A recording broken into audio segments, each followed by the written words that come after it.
これからみんなでめちゃくちゃ踊って騒ごう騒ごう。 Headbanger.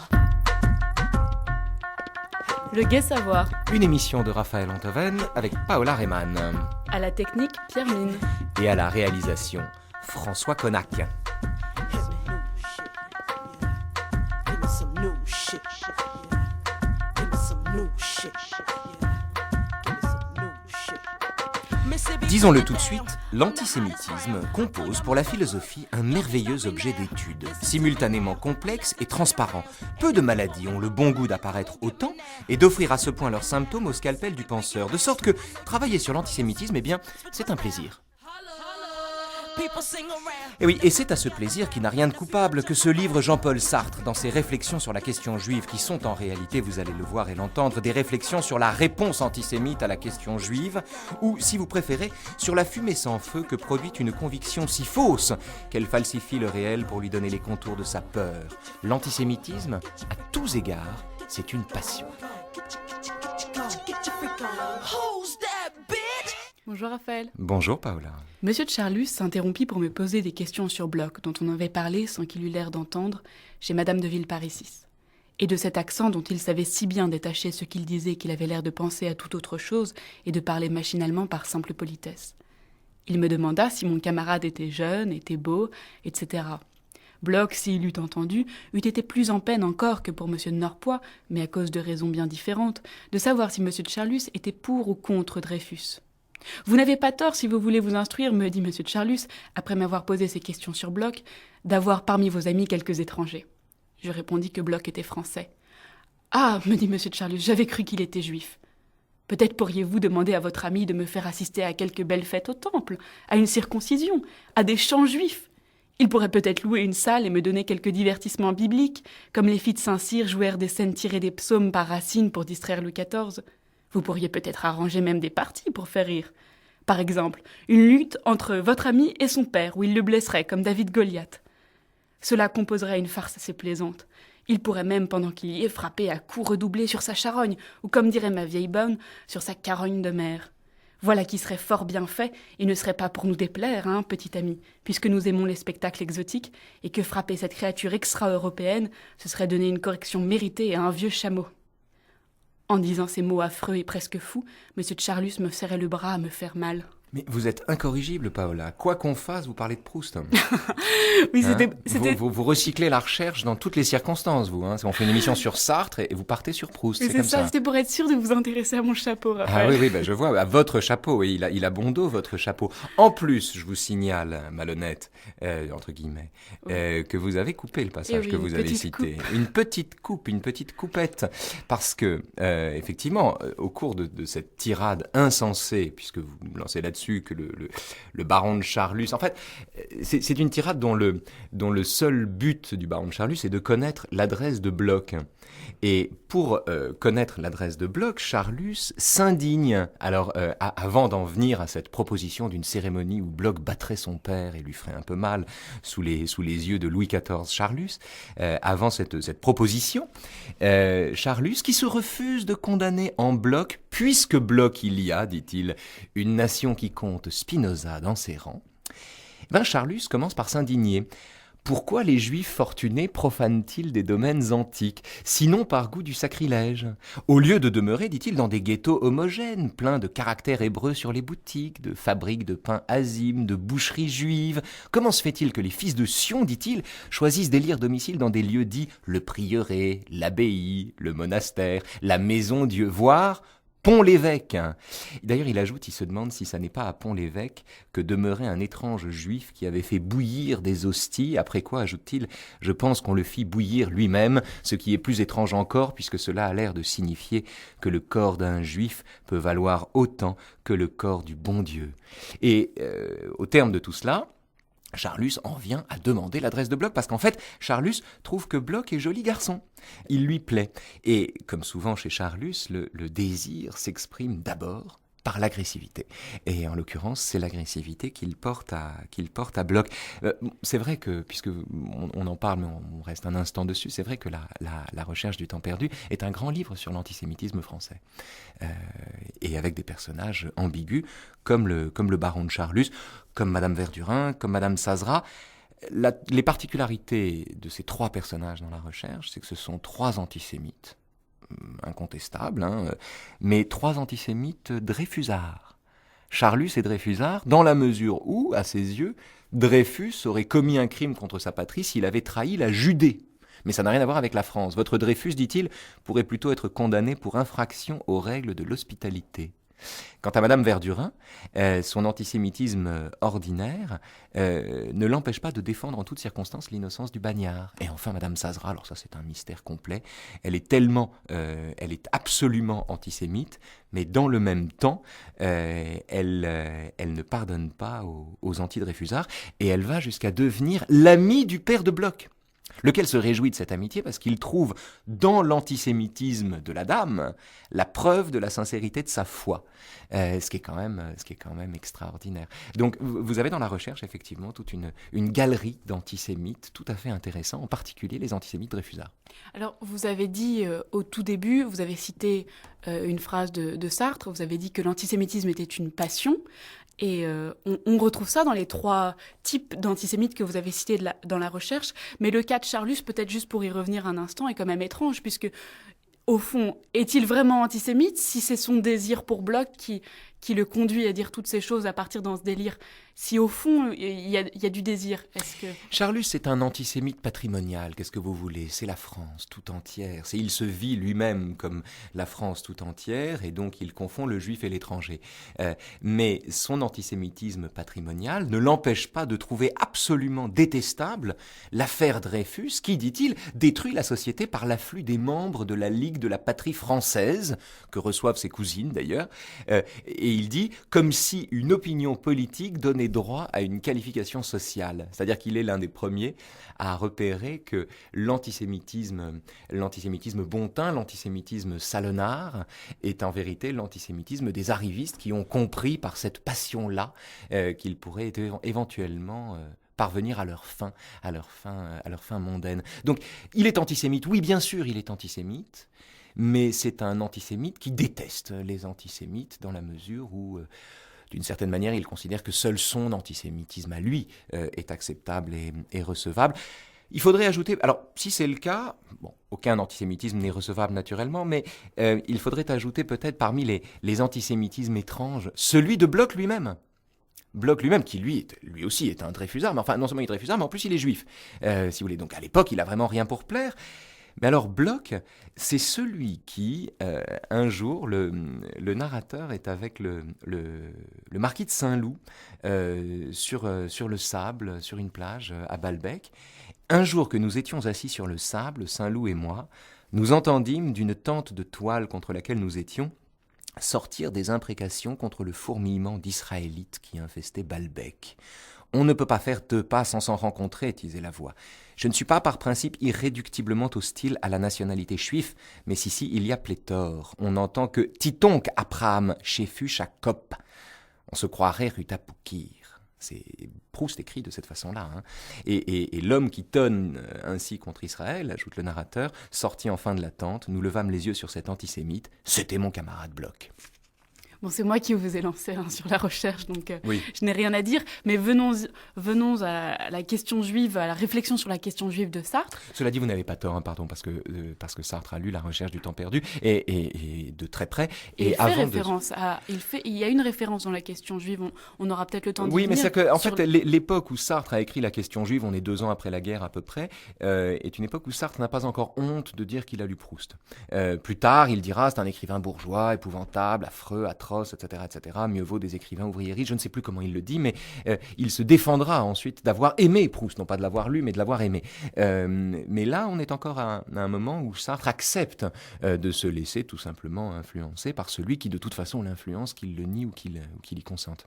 Alors, que dire de cette phrase qu'on retient le plus souvent des réflexions sur la question juive? S'il y en a une qu'on connaît, c'est souvent si le juif n'existait pas, si le juif n'existait pas, l'antisémite l'inventerait. Oui, on pourrait inverser la proposition et voir ce que ça donne. Si l'antisémite n'existait pas, le juif l'inventerait. Ce qui est en fait la position Woody Allen. Voilà, c'est ce Voyez. que j'allais dire. Annie Hall et le passage où le personnage de Woody Allen parle avec un ami et lui dit « Ah, celui-là, il est antisémite. Et puis la blague qu'il m'a fait, do it. Non, mais c'est pas possible. Je l'ai pas en tête comme ça. » Oui, mais c'est ça, c'est-à-dire qu'au ressemble lieu de dire do it, il entend do it. C'est l'oreille paranoïaque de Woody Allen. On va entendre, tiens, cet extrait justement. I distinctly heard it. He muttered under his breath, Jew. No, I'm not. We were walking off the tennis court, and, you know, he was there and me and his wife, and he looked at her, and then they both looked at me, and under his breath he said, Jew. Alvy, you're a total paranoid. How am I a what? I pick up on those kind of things. You know, I was having lunch with some guys from NBC, so I said, did you eat yet, or what? And Tom Christie said, no, Jew. Not did you eat? Jew? No, not did you eat, but Jew eat? Jew, you get it? Jew eat?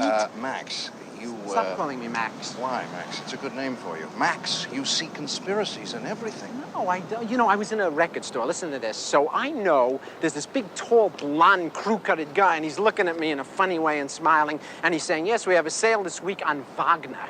Wagner, Max. Wagner. So I know what he's really trying to tell me, very significantly, Wagner. Voilà, on aurait pu, ce passage est très drôle, et on aurait pu aussi citer le moment où il est à table avec ses beaux-parents, etc. Et puis, lui se voit lui-même à table, mais en tenue rabbinique, ce que, évidemment, Ce qui lui arrive assez souvent d'ailleurs, il se déguise assez souvent lui-même en rabbin. Et on aurait pu aussi d'ailleurs, puisqu'il le cite, citer l'adage alénien sur Wagner, et que quand j'entends la musique de Wagner, j'ai envie d'envahir la Pologne. C'est paranoïa contre paranoïa en fait. Avec la figure de Woody Allen, on a la figure du juif qui invente l'antisémite, en l'occurrence, en entendant do it derrière did you do it. Il entend la parole de l'antisémite. Alors, chez Sartre, c'est la proposition exactement inverse, mais comme la forme est la même, ça nous aide à le comprendre. Paranoïa contre paranoïa, si le juif n'existait pas, l'antisémite l'inventerait. Ce qui est une phrase, alors c'est vrai, d'abord il faut insister sur le fait que c'est une phrase à laquelle on a réduit les réflexions sur la question juive de Jean-Paul Sartre. Il y a comme ça des phrases qui permettent qui nous dispensent au fond de lire un livre en donnant au lecteur du dimanche, au lecteur de troisième main, le sentiment que le livre est tout entier contenu dans cette formule. C'est pas le cas. On va faire l'effort ici de se plonger un peu dans la lettre de ce texte tout à fait étonnant que sont les réflexions sur la question juive, pour voir qu'il y a beaucoup d'autres choses que cela. Mais enfin, il faut quand même faire un sort rapide à cette sentence, hein, si le juif n'existait pas, l'antisémite l'inventerait. Une sentence qui a, je crois, je peux pas m'empêcher d'y penser, mais alors là vraiment c'est une réminiscence des années 80, Paola. Vous n'étiez pas du tout né. C'était une pub pour une marque de pantalon qui s'appelait Pantashop, je crois. Si jamais je... Si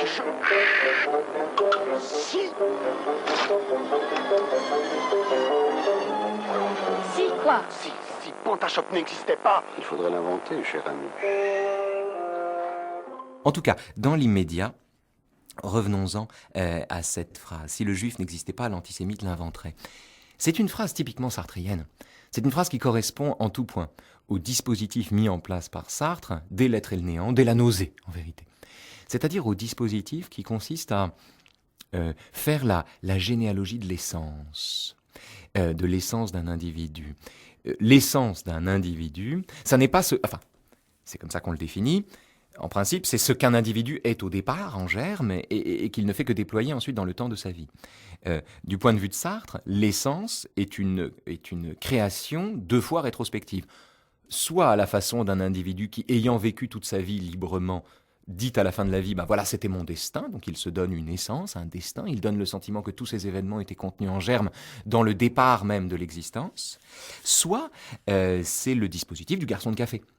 C'est-à-dire le sentiment que sous le regard d'autrui, un garçon de café, que ce soit le monsieur Fasquelle de la nausée ou bien le garçon de café hyperactif, le monsieur Fasquelle est un peu indolent, le garçon de café hyperactif de l'être et le néant, quel que soit le garçon de café dont on parle chez Sartre, c'est un individu qui est tout entier constitué par les regards qu'on pose sur lui. Quand la lumière s'éteint, cet homme-là s'endort ou sort de sa fonction. De sorte que la désignation d'une essence est tout entière l'effet d'un regard. Du coup, qu'est-ce qui peut manquer à ce livre? Enfin, manquer. Rien ne manque aux livres. Les livres disent ce qu'ils disent.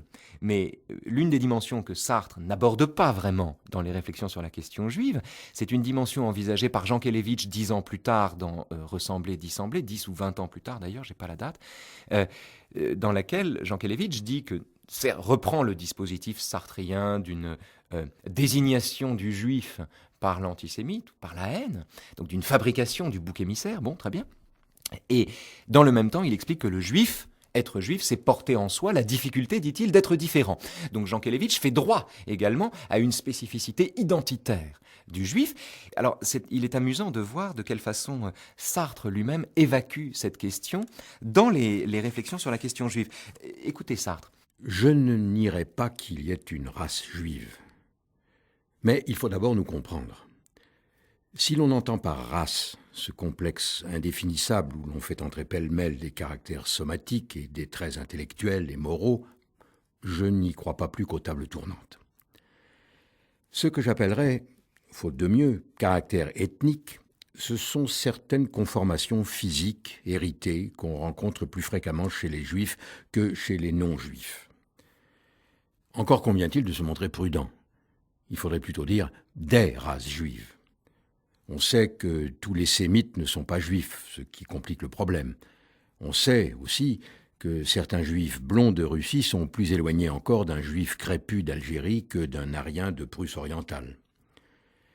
En vérité, chaque pays a ses juifs, et la représentation que nous pouvons nous faire de l'israélite ne correspond guère à celle que s'en font nos voisins. Quand je vivais à Berlin, dans les commencements du régime nazi, j'avais 2 amis français, dont l'un était juif et l'autre non. Le juif présentait un type sémite accentué. Il avait un nez courbe, les oreilles décollées, les lèvres épaisses. Un Français l'eût reconnu sans hésiter pour israélite. Mais comme il était blond, sec et flegmatique, les Allemands n'y voyaient que du feu. Il se divertissait parfois à sortir avec des SS qui ne se doutaient pas de sa race. Et l'un d'eux lui dit un jour « Je suis capable de reconnaître un juif à 100 mètres. » Mon autre ami, au contraire, corse et catholique, fils et petit-fils de catholiques, avait les cheveux noirs et un peu frisés, le nez bourbonien, le teint pâle, il était court et gras. Les gamins lui jetaient des pierres dans la rue en l'appelant Jude. C'est qu'il se rapprochait d'un certain type de juif oriental qui est plus populaire dans la représentation des Allemands. Quoi qu'il en soit, et même en admettant que tous les juifs ont certains traits physiques en commun, on ne saurait en conclure, sinon par la plus vague des analogies, qu'ils doivent présenter aussi les mêmes traits de caractère. C'est un passage où Sartre évacue la question de la race juive. C'est-à-dire ne questionne pas le juif du point de vue du juif, au fond. Évacue cette question-là, ce sentiment-là, la question de l'identité, en vérité. Puisque l'identité est pour lui réduite au processus par lequel on réifie, on chosifie un individu en lui accolant une identité. Mais la façon qu'il a de récuser, de ne pas aborder cette question, de dire qu'il ne l'aborde pas, permet au détour, comme ça, comme une pichenette presque, permet de répondre à tous ceux qui, de bonne foi, disent « mais enfin quand même un juif, ça ressemble à un juif ». Quand même, on voit bien ce que c'est que le type juif.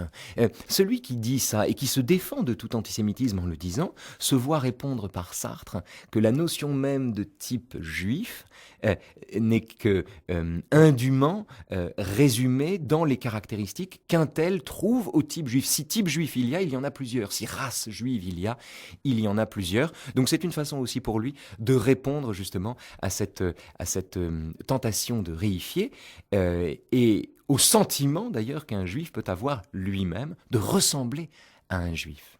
Mais oui, et d'ailleurs, il met aussi en exergue le processus qui est qu'un juif peut se reconnaître comme juif lui-même lorsqu'il est confronté à l'antisémitisme. Il y a parfois le fait qu'on prenne conscience d'être juif face aux propos antisémites. Mais bien sûr, et vous savez à qui il pense quand il dit ça? À Raymond Aron. Oui, bravo. À Raymond Aron, exactement. Raymond Aron, pour l'anecdote, en seconde, brillant élève de seconde dans un lycée versaillais, il me semble, ultra intégré. Je veux dire, c'était les trois frères Aaron, on les appelait les petits marrons de Versailles. Il n'y a pas plus intégré. Il n'y a pas plus intégré, il n'y a pas moins saillant, si vous voulez, comme judaïsme. Et Aaron se retrouve donc en seconde devant son prof, et son prof d'histoire. Et il a un prof d'histoire anti-Dreyfusard. Et Aaron, qui en seconde était déjà plus fort que ses professeurs d'histoire, explique à son professeur d'histoire qu'il dit n'importe quoi. Et se voit traité de youpin par le prof d'histoire lui-même. Et ce faisant, il prend acte de son judaïsme. Et Aaron dira lui-même, je suis le juif de Sartre, je suis celui qui ne savait pas du tout qu'il était juif jusqu'au jour où on l'a traité de youtre ou de youpin. Avant cela, il n'avait aucune idée de son propre judaïsme. Et ça n'est qu'après 1967, après son pamphlet contre De Gaulle, qui s'appelle De Gaulle, Israël et les Juifs, après la sortie de De Gaulle sur le peuple d'élite, sûr de lui et dominateur, ça n'est qu'en 1967, et au-delà, que Raymond Aron donnera à son judaïsme une dimension plus ontologique, plus tellurique presque d'ailleurs, et fera entrer la question israélienne dans sa réflexion politique et géopolitique. Mais à l'heure où il est en seconde et où il se fait traiter de youpin par son prof d'histoire, il est exactement dans la position du juif de Sartre, c'est-à-dire celui à qui l'antisémite apprend qu'il est juif. Sartre le dit lui-même, l'antisémite a ce malheur d'avoir un besoin vital de l'ennemi qu'il veut détruire. C'est-à-dire que nous avons une co-constitution d'identité, en vérité. En construisant l'identité de son adversaire, l'antisémite se construit lui-même comme antisémite. Écoutez Sartre, quand il explique ce qu'il appelle, alors c'est très fort, la formule est très belle, il explique le choix que l'antisémite fait de lui-même. Voilà ce qu'il dit. Il choisit l'irrémédiable par peur de sa liberté, la médiocrité par peur de la solitude. Et de cette médiocrité irrémédiable, il fait une aristocratie figée par orgueil.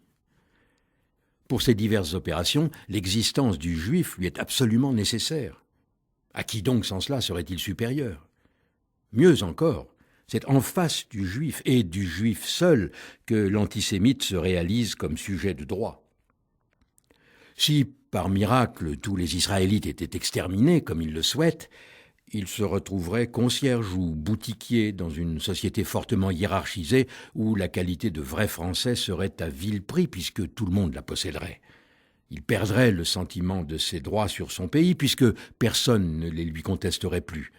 Et cette égalité profonde qui le rapprochait du noble et du riche, elle disparaîtrait tout d'un coup puisqu'elle était toute négative. Ces échecs qu'il attribuait à la concurrence déloyale des Juifs, il faudrait qu'il les imputât d'urgence à quelque autre cause, ou qu'il s'interrogeât sur lui-même. Il risquerait de tomber dans l'aigreur, dans une haine mélancolique des classes privilégiées. Ainsi, l'antisémite a-t-il ce malheur d'avoir un besoin vital de l'ennemi qu'il veut détruire? Vous savez, Lowenthal, au fond, vous n'êtes pas un type si mauvais que ça. Vous trouvez? Toutes ces professions de foi que je fais, ce n'est pas contre vous, personnellement. Non, bien entendu. C'est la marche de l'histoire. Voyez-vous, ce que je n'arrive pas à comprendre, c'est pourquoi vous voulez retourner en Allemagne. Il n'y a pas de raison de rester dans un endroit où on ne veut pas de vous. Vous feriez mieux de retourner dans votre pays. C'est l'Allemagne, mon pays. Mon père aîné a vécu en Allemagne. Mon grand-père aîné a vécu en Allemagne. Au fait, d'où êtes-vous exactement, vous-même? Je ne situe pas très bien votre accent. Vous avez des intonations que je n'ai entendues chez personne. J'ai vécu pendant les 20 dernières années de ma vie en Allemagne. Autriche. Près de la frontière. C'est ce qui m'avait semblé. Löwenthal, vous savez que c'est une vérité historique que les Juifs sont à la base de tous nos malheurs. Ah, voyons. Vous le reconnaissez? Ah, voyons. Les Juifs et les pêcheurs à la ligne. Les pêcheurs à la ligne? Pourquoi les pêcheurs à la ligne? Pourquoi les Juifs? Pourquoi les Juifs?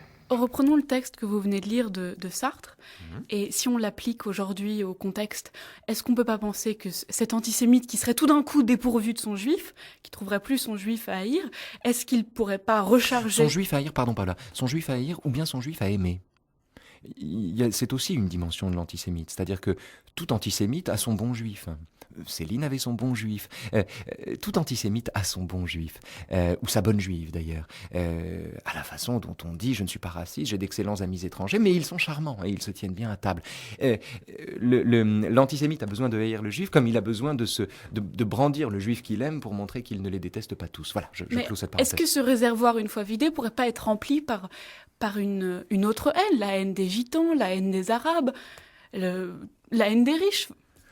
Oui, Mais il se trouve que le judaïsme, pour des raisons qui cette fois-ci portent sur la question juive elle-même, et pour des raisons historiques, que Sartre examine assez peu, que ce soit des raisons bibliques ou historiques, le peuple de l'usure ou bien le peuple déicide, pour tout un arsenal de raisons, une religion non prosélyte, peu importe.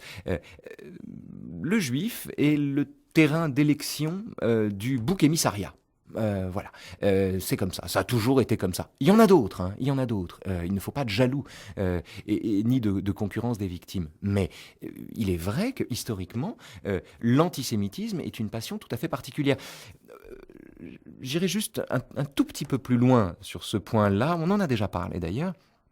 En souscrivant à la nuance qu'établit Jean Kelevitch entre le racisme et l'antisémitisme. On dit tout le temps, d'ailleurs à l'heure où nous enregistrons cette émission, il y a eu à Créteil il n'y a pas longtemps une agression ignoble où des gens se sont infiltrés dans une maison, ont violé la jeune fille et essayaient de soutirer le bas de laine d'un couple juif dont ils se sont dit, puisqu'ils sont juifs, qu'ils ont de l'argent. Donc à l'heure où nous enregistrons cette émission, il existe encore des initiatives de cet ordre-là et même elles se multiplient et en vérité ces initiatives sont éternelles. C'est-à-dire qu'il y aura toujours cette tentation, cette passion. Mais alors, quand face à un tel événement, les autorités se mobilisent naturellement, les représentants des communautés religieuses condamnent fermement cet acte ignoble, etc., etc. Et chacun s'accorde à en reconnaître l'antisémitisme, ce qui est très important, comme dans l'affaire Ilan Halimi. Il est essentiel de reconnaître l'antisémitisme, le caractère antisémite de cette agression. Mais, en général, on dit, et on en rappelle, et à bon droit d'ailleurs, à la lutte contre le racisme et l'antisémitisme. Et pour ne pas faire de mécontents. Mais dans le même temps, pour ne pas faire de mécontents, on parle de racisme et d'antisémitisme, mais on les amalgame, mais on les distingue. Et pourquoi est-ce qu'on les distingue en les amalgamant ? Pourquoi ne pas dire tout simplement « nous sommes contre le racisme », dont l'antisémitisme est un cas particulier ? Parce qu'il y a dans l'antisémitisme, comme dans l'homophobie, et c'est là qu'on en a déjà parlé, Paola, une dimension tout à fait spécifique de la haine, qui n'est pas seulement haine de l'autre appuyée sur une différence objective, mais haine de soi, qui a besoin, pour se fabriquer un autre, de recourir à l'objectivité d'une différence qu'elle fabrique de toutes pièces. Donc, on tient pour crochu le nez du juif, et on fait de ces particularités historiques des juifs une reconnaissance de l'essence, on donne à tout cela une valeur identitaire. En d'autres termes, on a besoin de fabriquer l'autre, alors qu'avec le noir, la différence sautant aux yeux, c'est la thèse de Jean Kelevitch, il n'est inutile de fabriquer l'autre, l'autre est déjà là, dans une altérité spectaculaire, dans une altérité manifeste. L'altérité du juif est plus complexe, comme de l'homosexuel, et plus complexe aux yeux du blanc que l'altérité du noir. Qui pour le coup n'est pas de la même couleur de peau, clairement. Là, il faut fabriquer cette altérité, donc de même qu'on invente les manies, les petits doigts en l'air des homosexuels, on invente le nez crochu, les mauvaises manières ou bien l'accent grotesque qu'on attribue aux juifs. C'est la même chose. En fait, je pense qu'on a commencé à le faire sentir, en tout cas dans ce début d'émission, mais ce qui intéresse plus Sartre encore que le juif, dans ses réflexions sur la question juive, c'est l'antisémite. Oui, ce sont des réflexions sur la question antisémite, clairement. D'ailleurs, pour les raisons qu'on a dites, l'identité juive n'est pas l'objet des réflexions sur la question juive. C'est le judaïsme comme question, justement, ou comme réponse par l'antisémite aux problèmes qui sont les siens. Oui. Et il y a nettement une sorte de typologie de l'antisémite. Est-ce que c'est... la question que je me pose, c'est est-ce que chaque caractéristique que pointe Sartre sont des choses qui se dispersent selon les personnes, selon différentes sortes d'antisémites, ou est-ce qu'elles sont toutes contenues dans la même personne ? Est-ce qu'un antisémite dispose de tous ces traits-là, c'est-à-dire la passion, le snobisme, le narcissisme, puisqu'on va pouvoir les détailler, ou est-ce que, selon chaque antisémite, un tel est plutôt le snob, l'autre plutôt le narcissique ? Il faudrait demander aux antisémites qui nous écoutent, il faudrait leur demander dans quelle mesure ils se reconnaissent peu, beaucoup, passionnément dans la typologie que Sartre en propose. Donc, auditeurs antisémites, n'hésitez pas, si vous vous sentez concerné par ce que Sartre raconte ici, votre témoignage nous importe, n'est-ce pas ? Votre témoignage, votre opinion nous intéresse, comme on dit. Ce qui est intéressant avec cette typologie, d'abord, c'est qu'elle est très très nombreuse. Il y a beaucoup de traits distinctifs de l'antisémite, et ces traits sont originaux, en fait. Comme c'est un livre qu'on lit très peu, pour des raisons évidentes. D'abord parce qu'on lit peu Sartre, contrairement à ce qu'on croit, et ensuite parce qu'on a résumé ce livre dans cette formule, donc si le juif n'existait pas, l'antisémite l'inventerait. Comme c'est un livre qu'on lit très peu, on a finalement un peu oublié ces déterminations sartriennes de l'antisémite, qui ont ceci d'original qu'elles ne correspondent pas, encore une fois, à l'idée qu'on peut s'en faire. Le plus souvent, il repère des traits tout à fait inattendus qui sortent véritablement des sentiers battus de l'analyse de l'antisémitisme. Alors, dans cette typologie de l'antisémite, il fait d'abord, évidemment, Sartre fait d'abord droit à cette peur de soi originelle, cette peur de la banalité qui était frappante dans le texte lu tout à l'heure, dans lequel Sartre explique que si le juif disparaissait, l'antisémite se retrouverait tout médiocre comme il est et n'aurait plus en partage avec les plus hautes sphères de la société cette passion fondamentale qui les égalise au fond, qui les met au même niveau. Oui, mais dans le même temps, vous dites qu'il se retrouverait tout médiocre, etc. Mais à un moment, il me semble que Sartre dit que l'antisémite revendique sa médiocrité, qu'il la porte comme une fierté, en distinction justement pour se distinguer du juif qui, lui, est l'intellectuel, voilà.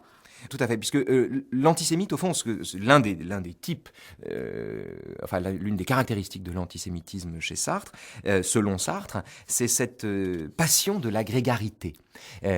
Une passion de la grégarité qui est une passion paradoxale, puisque l'antisémitisme est aussi souvent vécu par celui qui l'éprouve comme une passion intime, solitaire, et dont la marginalité garantirait la vérité du contenu. Écoutez Sartre. Il se considère comme un homme de la moyenne. S'il s'est fait antisémite, c'est qu'on ne peut pas l'être tout seul, égale communauté des médiocres. Aussi convient-il de rappeler qu'on n'est pas nécessairement humble ni même modeste parce qu'on a consenti à la médiocrité. C'est tout le contraire. Il y a un orgueil passionné des médiocres, et l'antisémitisme est une tentative pour valoriser la médiocrité en tant que telle, pour créer l'élite des médiocres. Le vrai Français, enraciné dans sa province, dans son pays, porté par une tradition de 20 siècles, bénéficiant d'une sagesse ancestrale, guidé par des coutumes éprouvées, n'a pas besoin d'intelligence. Tu es en France depuis quelques générations, je te l'accorde. Mais est-ce qu'il y a beaucoup de Dupont, de Durand, de Poujade qui ont apporté leur sang, n'est-ce pas, avec le tien? Est-ce que tu t'es mélangé à la communauté française? Non. Eh bien, c'est toi le raciste. C'est toi le raciste, puisque tu n'as pas voulu te mélanger. Tu es venu te mettre dans la communauté française. Tu es venu profiter de la communauté française, de tout ce qu'elle t'a apporté, de cette générosité. Tu en as profité, tu t'es enrichi, tu t'es développé, et tu es resté là, dans ta secte.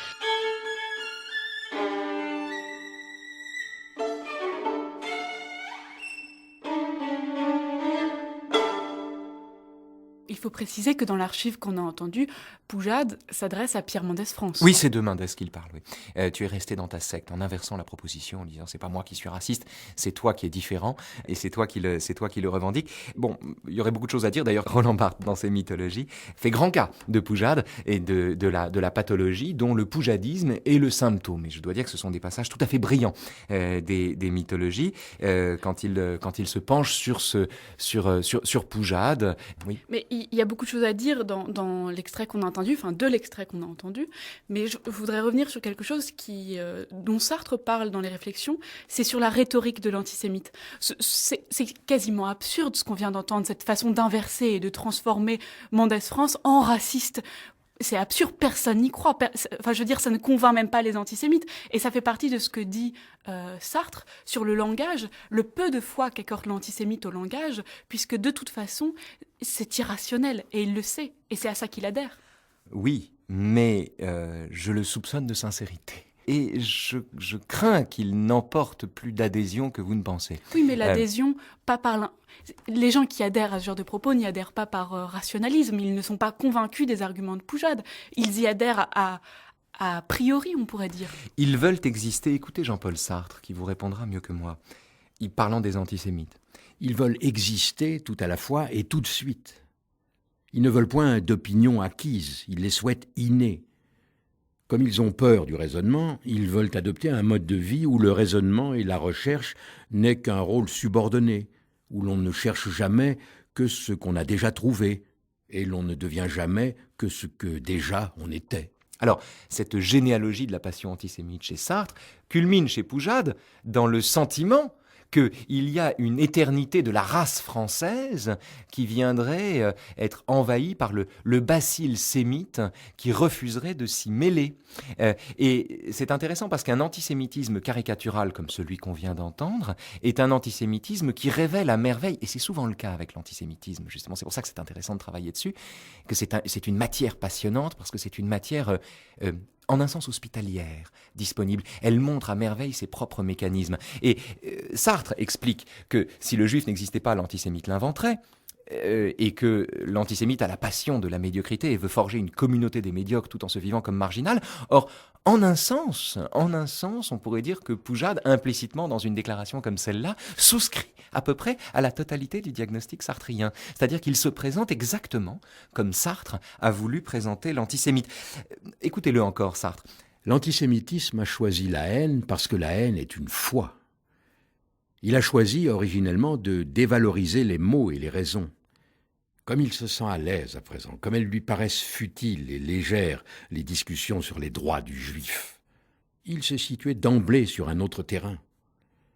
Ne croyez pas que les antisémites se méprennent tout à fait sur l'absurdité de ces réponses.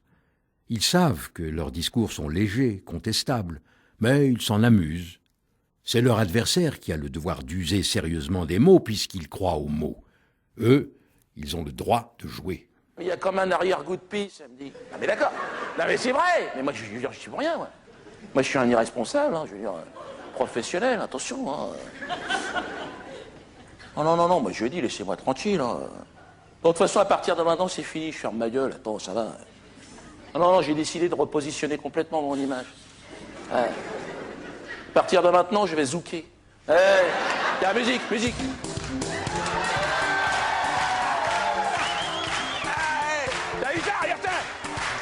Mais il y a ça dans le sang. Non mais c'est vrai qu'il y a ça dans le sang. Hein. Ça c'est bien, puis ça c'est bien, ça j'ai le droit de le faire, ça. Ah bah avec ça t'as pas d'emmerdement, hein, avec ton courage. Ah bah c'est clair.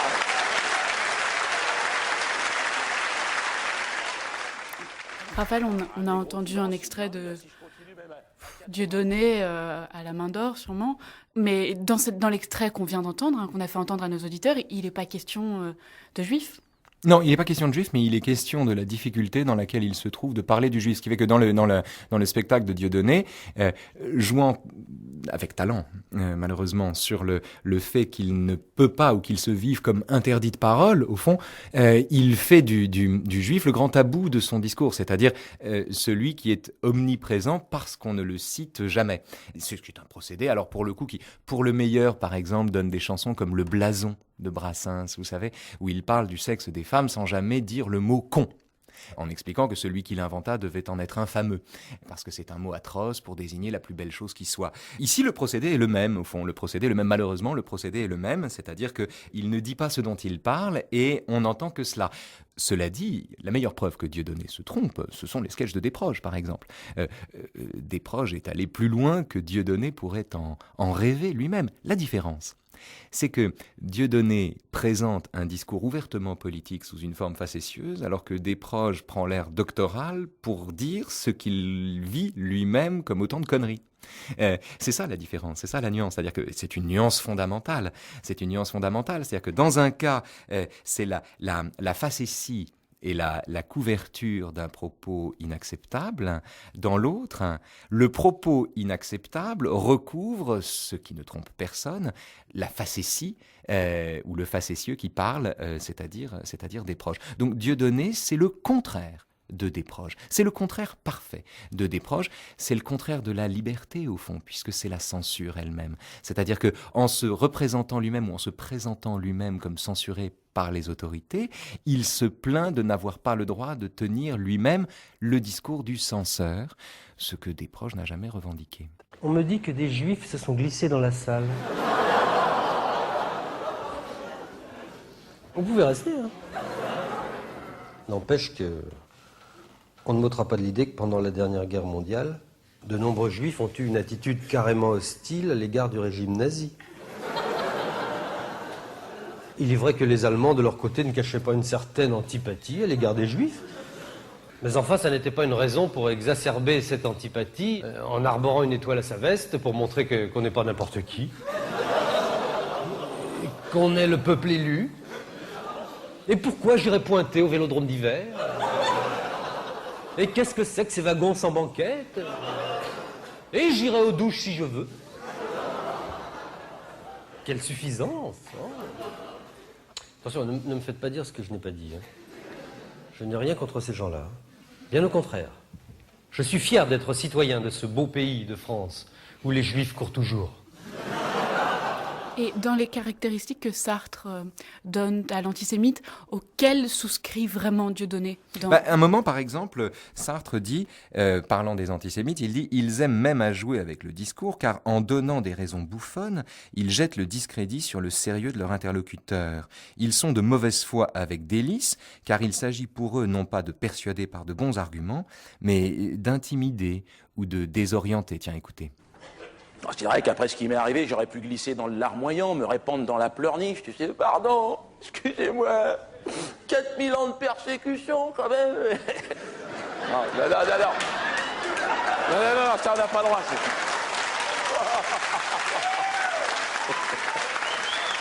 Non, ça on n'a pas le droit de dire des choses comme ça. Surtout dans le climat actuel, faut essayer de pas mettre de l'huile sur le feu. Donc, moi je suis taquin, mais je suis pas kamikaze. Attends, j'ai des gosses. Oh non, arrêtez les conneries, ça va les gens. Moi j'ai décidé de bosser pour ma retraite maintenant. J'ai une grande carrière qui m'attend dans le show business, tu vas voir. Une belle carrière de foutu, t'inquiète pas, j'ai compris comment ça marche. À moi les Molières, à moi les Césars, à moi les 7 d'or. Bouge pas. Non, j'ai eu chaud aux miquettes, et là je fais le mariole, je sors les trompettes, mais il y a 6 mois, tu n'entendais moins ma grande gueule. L'antisémitisme qui repose sur la distinction maurassienne entre la France réelle et la France légale. C'est cet antisémitisme-là qui est aujourd'hui recouvert, si j'ose dire, par d'autres formes. Néanmoins, voici ce que Sartre dit de cet antisémitisme mal en point, encore qu'il est toujours d'éminents représentants. Écoutez-le. L'antisémite réclame pour les autres un ordre rigoureux et pour lui un désordre sans responsabilité. Il veut se mettre au-dessus des lois tout en échappant à la conscience de sa liberté et de sa solitude. Il use donc d'un subterfuge. Le juif participe aux élections, il y a des juifs dans le gouvernement, donc le pouvoir légal est vicié à la base. Mieux, il n'existe plus et il est légitime de ne pas tenir compte de ses décrets. Il ne s'agit plus d'ailleurs de désobéissance, on ne désobéit pas à ce qui n'existe pas. Ainsi, y aura-t-il pour l'antisémite une France réelle, avec un gouvernement réel, mais diffus, et sans organes spécialisés, et une France abstraite, officielle, enjuivée, contre laquelle il sied de se dresser. Et vous voyez comment Sartre fait le lien ici, sans le vouloir, entre l'antisémitisme traditionnel de la différence entre une France réelle et une France légale, une France française et une France enjuivée, puisque la loi est l'émanation de la juiverie aux yeux de l'antisémite. Il fait le lien entre cette représentation traditionnelle et le fait que, comme il le dit, l'antisémite se vit comme un rebelle au pouvoir. Et ça, on le trouve dans l'antisémitisme de Dieudonné, Soral, etc. Parce que, là encore, Sartre, l'antisémitisme en démocratie est une forme sournoise de ce qu'on nomme la lutte du citoyen contre les pouvoirs. Interrogez quelqu'un de ces jeunes gens turbulents qui enfreignent placidement la loi et se mettent à plusieurs pour frapper un juif dans une rue déserte, il vous dira qu'il souhaite un pouvoir fort qui lui ôte l'écrasante responsabilité de penser par lui-même. La République étant un pouvoir faible, il est amené à l'indiscipline par amour de l'obéissance. Et ça, c'est typiquement la position Soral. Typiquement la position Soral. Il est amené à l'indiscipline par amour de l'obéissance. C'est-à-dire que ce qu'il promeut, manifestement, c'est un régime autoritaire, mais la façon qu'il a de le promouvoir, c'est de se mettre lui-même en marge de la loi dont il regrette la mollesse. Et cette disposition du caractère antisémite, alors là, pour le coup, traverse complètement les siècles, se trouve dans les réflexions sur la question juive, et on en fait les frais aujourd'hui à tout bout de champ. Et ça rejoint une autre partie de réflexion sur la question juive, qui est le rôle du défenseur des juifs. Et malheureusement, ce sont les démocrates, Et il dit les démocrates un peu faibles qui, à leur façon, rejoignent les antisémites parce que dans leur conception du juif, ils regrettent que il le défend face aux antisémites, mais ils regrettent que le juif soit juif et pas tout simplement homme. Et du coup, il lui dénie son identité de juif. À quel passage pensez-vous là? Je ne l'ai pas en tête là, pour Alors, le coup. C'est au début du 2e chapitre. Les Juifs ont un ami pourtant, le démocrate. Mais c'est un piètre défenseur. Sans doute il proclame que tous les hommes sont égaux en droit, sans doute il a fondé la Ligue des droits de l'homme, mais cette déclaration même montre la faiblesse de sa position. Il a choisi une fois pour toutes au XVIIIe siècle l'esprit d'analyse. Il n'a pas Dieu pour les synthèses concrètes que lui présente l'histoire. Il ne connaît pas le juif, ni l'arabe, ni le nègre, ni le bourgeois, ni l'ouvrier, mais seulement l'homme, en tout temps, en tout lieu pareil à lui-même. Toutes les collectivités, il les résout en éléments individuels. Un corps physique est pour lui une somme de molécules, un corps social une somme d'individus. Et par individu, il entend une incarnation singulière des traits universels qui font la nature humaine.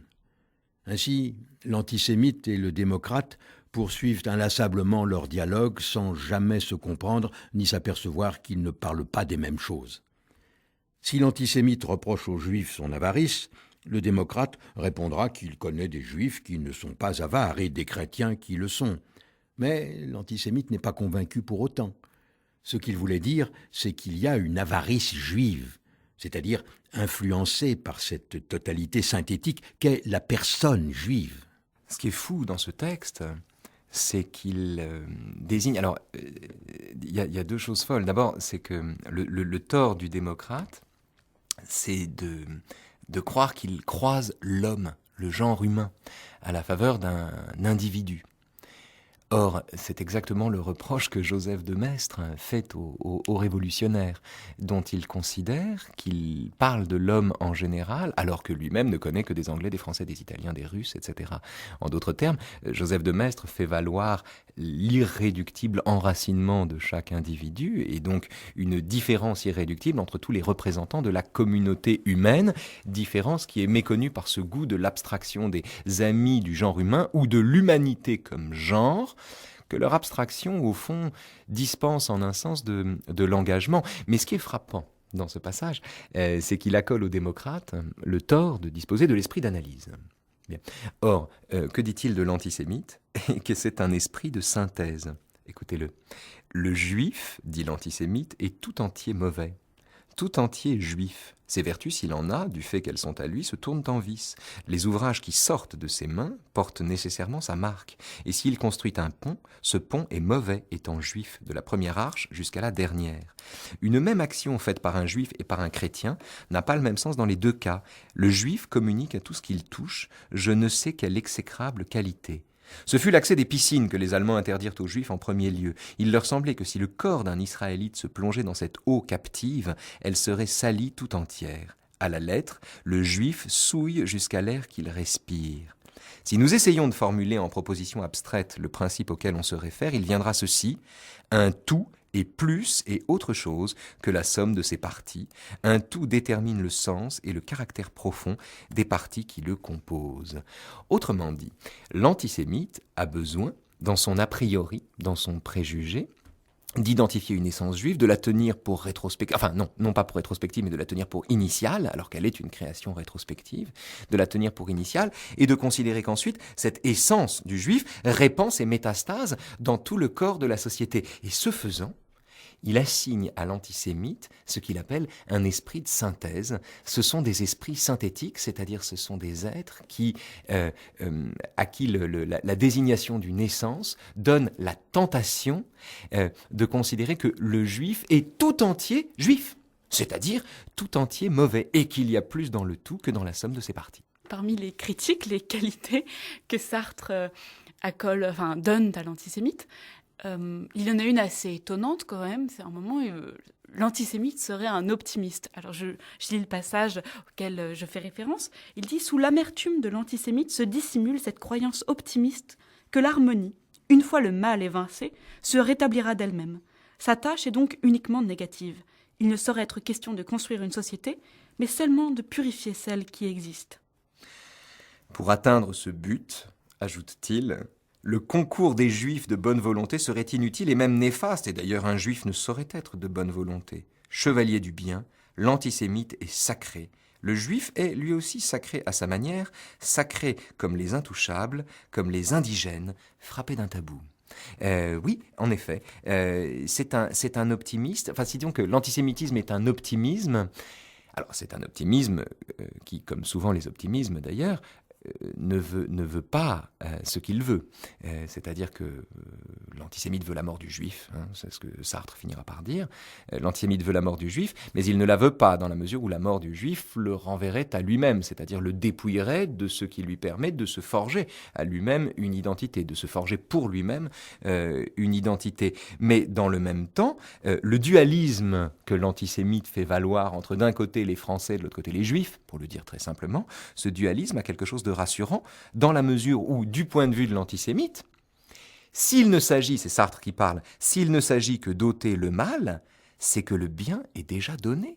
Donc le bien est quelque part, et au fond, on a juste à balayer devant notre porte. La thèse antisémite est de dire qu'un univers débarrassé des Juifs est un univers dans lequel les vices qu'on y repère disparaîtraient. Les vices qu'on repère dans le monde où nous vivons disparaîtraient. Oui, vous avez dit que l'antisémite désire la mort du Juif. Et paradoxalement, comme le monde... Oui, c'est l'ultime qualité, si j'ose dire, de l'antisémite. C'est l'ultime signe distinctif très caractéristique ou très typique de l'antisémite, c'est que c'est un criminel. Destructeur par fonction, sadique au cœur pur, l'antisémite est au plus profond de son cœur un criminel. Ce qu'il souhaite, ce qu'il prépare, c'est la mort du juif. Certes, nuance-t-il, tous les ennemis du juif ne réclament pas sa mort au grand jour, mais les mesures qu'il propose et qui toutes visent à son abaissement, à son humiliation, à son bannissement, sont des succédanés de cet assassinat qu'ils méditent en eux-mêmes. Ce sont des meurtres symboliques. Oui, et c'est ce qui lui permet à un autre moment plus tôt dans le livre de dire que c'est impossible. Il détruit l'illusion du bon gars, du bon type qui par ailleurs serait antisémite. Et il dit la bonté ne se localise pas. Si le type est bon, il dit le bon poissonnier, etc., sympa, mais qui, de l'autre côté, est antisémite, il dit c'est pas possible. Si ce type est au fond antisémite et criminel, il est de façon, lui aussi, synthétique et totale. Oui, c'est vrai, mais c'est l'esprit de synthèse de Sartre, pour le coup, qui parle, et il me semble que de ce point de vue, mais il y aurait beaucoup de débats sur cette question, mais il me semble que de ce point de vue, il manque tout simplement ce que Arendt appelait la banalité du mal. C'est-à-dire, il manque le fait qu'on peut être antisémite et tout à fait sympathique et chaleureux, et rigolo. Oui, il dit que c'est possible, mais qu'au fond, il ne dénie pas cette possibilité-là, mais il dit que du coup, ce qu'on prend pour la sympathie, etc., n'est qu'une illusion, parce que si ce mal-là, qu'est l'antisémitisme, se loge, il n'est pas juste localisé, il est... Dire cela, à mon sens, c'est en cela que je n'y souscris pas, c'est considérer que l'antisémitisme est une maladie incurable. Or, elle l'est à l'échelle d'une société ou à l'échelle de l'histoire, incontestablement. Il y aura des antisémites dans 1000 ans. Il n'y a aucun doute là-dessus. Il n'y a pas de doute à avoir là-dessus. C'est-à-dire que, bon, voilà, c'est comme un phénix, si vous voulez. L'antisémitisme revient toujours, est toujours présent. Et n'a pas de raison de cesser, mais à l'échelle d'une société. En revanche, à l'échelle d'un individu, et c'est peut-être... l'optimisme démocratique, si vous voulez, qui veut le penser, à l'échelle d'un individu, il est possible de déconstruire ce discours. Ce que je veux dire, c'est qu'il faut faire ici une nuance entre cette passion grégaire qui culmine dans des slogans populaires et dans des foules, et le fait que les foules haineuses que composent les antisémites sont également composées elles-mêmes d'individus qui, pris séparément, sont peut-être perméables aux arguments de Sartre comme à d'autres. Quelques mots enfin peut-être pour terminer sur le rapport de l'antisémite à l'herméneutique, à l'interprétation, la façon dont il conçoit, et historique plus particulièrement, la façon dont il interprète les faits historiques à la faveur de son antisémitisme. Et Sartre le mentionne, par exemple, pour les faits de la révolte en Pologne des Polonais pour l'indépendance face aux Russes. Et il dit que les Juifs n'y ont pas pris part, et c'est pour ça qu'aujourd'hui encore, les Polonais détestent les Juifs. C'est une des choses les plus intéressantes qu'on trouve dans les réflexions sur la question juive, c'est cette passion de l'antisémite pour l'interprétation. Alors, il faut ici s'entendre. D'abord, le texte lui-même. L'activité intellectuelle de l'antisémite se cantonne dans l'interprétation. Il cherche dans les événements historiques le signe de la présence d'une puissance mauvaise. De là, ces inventions puériles et compliquées qu'il apparente au grand paranoïaque. Quelle est l'interprétation dont il parle ? C'est l'interprétation de mauvaise foi qui consiste à prélever dans le monde les éléments qui sont conformes à l'idée qu'on s'en fait. Tout esprit dogmatique fonctionne de cette façon-là. Il n'y a pas de doute. Qui veut haïr les Juifs, par exemple, se servira avantageusement d'une politique étrangère israélienne qu'il peut éventuellement à bon droit d'ailleurs tenir pour désastreuse et dont il verra ici le signe, le symptôme d'une pathologie beaucoup plus grave qui est l'ambition juive de dominer le monde, par exemple. L'interprétation est ici à entendre dans une logique qui n'a rien de l'interprétation, c'est-à-dire que c'est la logique du paranoïaque qui peut se tromper sur l'objet de l'agression imaginaire dont il se croit la victime, à la façon dont ce paranoïaque peut relever, comme Woody Allen au début de cette émission, on l'a entendu, peut relever ce qui semble en témoigner. Or, c'est intéressant qu'il emploie ce mot d'interprétation, parce que qu'est-ce que c'est que l'interprétation ? C'est exactement l'inverse. L'interprétation, et alors là, pour le coup, pardon, mais c'est le judaïsme qui l'enseigne. L'interprétation, c'est précisément une façon de ne pas s'en tenir à la vérité. Il faut ici entendre par vérité la vérité littérale d'un texte. La grandeur du judaïsme, comme des monothéismes de façon générale, mais plus particulièrement et en premier chronologiquement du judaïsme, c'est de ne jamais présenter un texte séparément de son commentaire, voire du commentaire de son commentaire. Le texte est lui-même recouvert comme par un vêtement du commentaire qui l'accompagne. Le texte n'est pas séparable du commentaire. Ce qui veut dire quoi ? Ce qui veut dire qu'on a renoncé en un sens à la vérité littérale du texte et que le rôle de l'interprétation, c'est de nous éloigner de ce littéralisme qui donne le jour justement au pire des dogmatismes. L'interprétation est une façon de s'éloigner pour le meilleur de la vérité. Or, l'interprétation dont parle Sartre, c'est exactement l'inverse, puisqu'elle consiste à antéposer sa vérité, à savoir le juif, et à repérer ensuite dans le monde tout ce qui semble aller dans le sens d'un discours qui, de toute façon, comme il est a priori, comme c'est une décision qui précède toute délibération, ne peut qu'être étayé par ce qu'il trouvera dans le réel et en aucun cas ne s'expose à être contredit par l'éventualité d'un contre-exemple qu'il balayera d'un revers de la main aussitôt en considérant tout simplement que ça ne l'intéresse pas.